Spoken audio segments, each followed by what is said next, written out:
नमस्कार, मैं शालिनी और आप देख रहे हैं नेक्स्ट 9 पॉलिटिकल बाइट। बीते लोकसभा चुनाव में जहां समाजवादी पार्टी ने बेहतर प्रदर्शन किया और 37 सीटें हासिल की, अब उत्तर प्रदेश में 10 उपचुनाव होने हैं, 10 सीटों पर, विधानसभा सीटों पर उपचुनाव होने हैं। ऐसे में कई नाम सामने आ रहे हैं कि अखिलेश यादव आखिरकार इन 10 सीटों पर किस किस को उम्मीदवार बनाएंगे। लेकिन यहाँ पर अगर विशेष तौर पर केवल करहल की सीट को लेकर बात की जाए तो करहल सीट पर सबसे बड़ी चिंता का कारण यही बना हुआ है कि आखिरकार इस सीट पर किस चेहरे को उतारा जाए, क्योंकि ये जो करहल सीट है ये समाजवादी पार्टी की पारिवारिक सीट मानी जाती है और ऐसे में किसी बाहरी चेहरे को इस सीट पर कहीं ना कहीं अखिलेश यादव नहीं उतारना चाह रहे हैं। अब ऐसे में कई नाम सामने आ रहे हैं जिसमें तेज प्रताप यादव का नाम जो है वो सर्वप्रथम है। ऐसे में क्या तेज प्रताप यादव को करहल की जिम्मेदारी दी जाएगी? और वहीं अगर भारतीय जनता पार्टी की बात की जाए तो भारतीय जनता पार्टी में अपर्णा यादव ये उम्मीद लगाकर बैठी हैं कि क्या भारतीय जनता पार्टी इन 10 विधानसभा सीटों पर जो उपचुनाव होने हैं उस पर उन्हें टिकट मिलेगी भी या नहीं, और टिकट नहीं मिलती है तो क्या ऐसे में वो भारतीय जनता पार्टी का साथ छोड़ती दिखाई देंगी। इस पूरे मुद्दे पर आज चर्चा करेंगे। मेरे साथ मेरे वरिष्ठ सहयोगी अमन सर मौजूद हैं। अमन सर, आपका बहुत बहुत स्वागत है। देखिए, जिस प्रकार से सर देखा गया कि बीते लोकसभा चुनाव में अपर्णा यादव पर भारतीय जनता पार्टी ने भरोसा नहीं जताया और उन्हें किसी भी सीट का यहाँ पर टिकट नहीं दिया। ये कयास लगाए जा रहे थे कि कैसरगंज से उन्हें टिकट दिया जा सकता है, रायबरेली से टिकट दिया जा सकता है, हालांकि उन्हें टिकट नहीं मिला। अब ऐसे में फिर से कयासों का दौर शुरू हो गया और यहाँ पर ये देखा जा रहा है कि करहल की सीट पर भारतीय जनता पार्टी अपर्णा यादव को मैदान में उतार सकती है। तो ऐसे में अगर भारतीय जनता पार्टी ये बड़ा फैसला लेती है और अपर्णा यादव को करहल की सीट पर मैदान में उतार देती है तो क्या अपर्णा यादव करहल की सीट पर जीत हासिल करके भारतीय जनता पार्टी को वो सीट सौंप सकती हैं या नहीं? देखिए, पहली बात तो ये है कि अपर्णा यादव को लेकर बीजेपी ने शुरुआत में भी ये बात कही और इस बात को लेकर खूब चर्चाएं भी हुई कि क्या जो अपर्णा यादव है वो मैनपुरी से चुनाव लड़ सकती हैं, क्योंकि ये उनकी पारिवारिक सीट भी रही है। ऐसे में अपर्णा यादव ने साफ तौर पर कहा था कि भाई मुझे आप चाहे किसी भी सीट से उतार दो लेकिन मैनपुरी सीट पर मैं नहीं जाऊंगी। और जब जो अपर्णा यादव से डिंपल यादव के बारे में पूछा जाता है कि आप उन्हें कैसे देखती हैं तो उन्होंने कहा कि मैं उनको नेता नहीं मानती बल्कि वो मेरी जेठानी है। तो यहाँ पर ये स्पष्ट हो जाता है कि पारिवारिक तौर पर वो पूरी तरह से अपने परिवार के साथ में जुड़ी हुई हैं।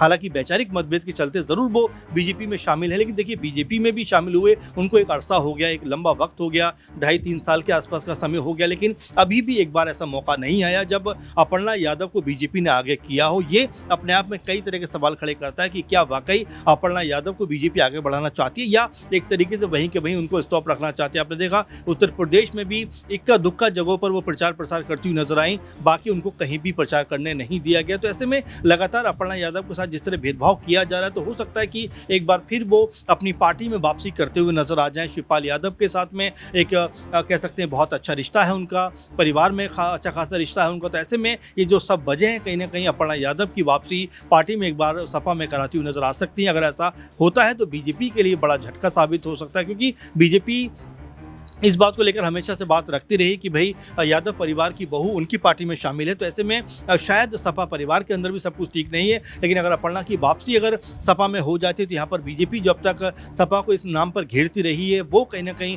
खामोश हो जाएगी। तो इसीलिए बीजेपी को करहल सीट के ऊपर जिस तरह से बात भी चल रही है कि अपर्णा यादव को उतारना चाहिए, और क्या अपर्णा यादव एक बार फिर वही पारिवारिक मसला आ जाएगा जहाँ से तेज प्रताप यादव का नाम निकलकर सामने आ रहा है, और क्या उनके खिलाफ वो चुनाव में उतरना चाहेंगे अगर बीजेपी उनको टिकट देती है। तो कई तरह के मसले हैं जहां पर अभी अपर्णा यादव को भी समझना है, सोचना है कि उनको क्या कुछ करना है, क्योंकि बीजेपी में भले ही वो शामिल तो हैं लेकिन पूरी तरह से वो ऐसा लगता नहीं कि भाजपा की सोच के साथ काम करना चाहती हैं या उस सोच के साथ आगे बढ़ना चाहती हैं बारंबार। लेकिन सर देखिए, जिस प्रकार से अपर्णा यादव को मैनपुरी से भारतीय जनता पार्टी उतारना चाह रही थी, अपर्णा यादव ने उस दौरान साफ तौर पर यह कह दिया कि वो अपने परिवार के खिलाफ नहीं जाएंगी।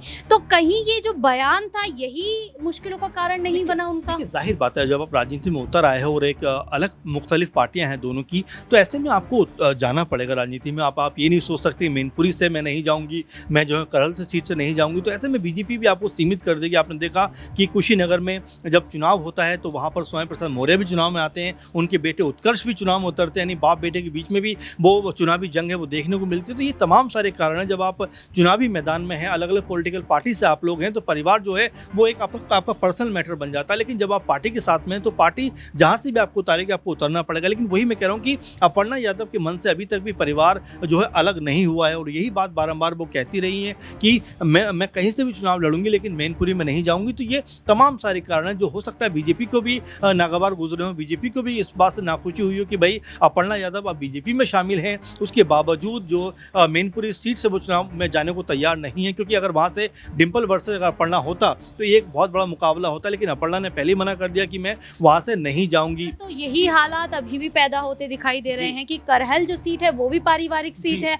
अब ऐसे में अगर भारतीय जनता पार्टी करहल से अपर्णा को उतार भी देती है और अपर्णा यादव फिर से वही बयान दे देती है कि मैं परिवार के खिलाफ नहीं जाऊंगी क्योंकि तेज प्रताप यादव का नाम सामने आ रहा है, तो वो भी परिवार में ही आते हैं। देखिए, बीजेपी को पता है अच्छे से कि अपर्णा यादव को किस तरह से जो कह सकते हैं उतारना है। और देखिए, इसके अलावा भी देखा जाए तो 10-12 सीटें हैं जहाँ पर उपचुनाव होने वाला। तो ऐसे में सिर्फ करहल सीट के ऊपर इसलिए उनके बारे में बात चल रही है कि परिवार के खिलाफ वो जाएंगे नहीं और ये बीजेपी के पास मौका मिल जाएगा उनको आगे ना बढ़ाने का। तो ये तमाम सारे कारण हैं जो लगातार जो कहा जा सकता है कि अपर्णा यादव वहीं की वहीं है। और देखिए, 2-2.5 साल का वक्त बहुत ज़्यादा होता है और अच्छा खासा उनकी लोकप्रियता भी है, बड़ा चेहरा भी है, लेकिन उसके बावजूद बीजेपी के अंदर भी या बीजेपी पार्टी में भी उनको कोई बड़ी अहमियत नहीं मिली है, बड़ा पद नहीं मिला है। इसीलिए बारंबार ये बात कही जाती है कि भाई अगर जिस तरह से बीजेपी उनको इग्नोर कर रही है तो उसका फायदा कहने के सपा उठाती हुई नजर आएगी। और यहाँ पर अगर अखिलेश यादव जो अब परिवार के साथ में पार्टी को भी चलाते हुए दिखाई पड़ते हैं, अगर यहाँ तमाम जो बीती बातों को भूलकर अपर्णा यादव की वापसी कराते तो ये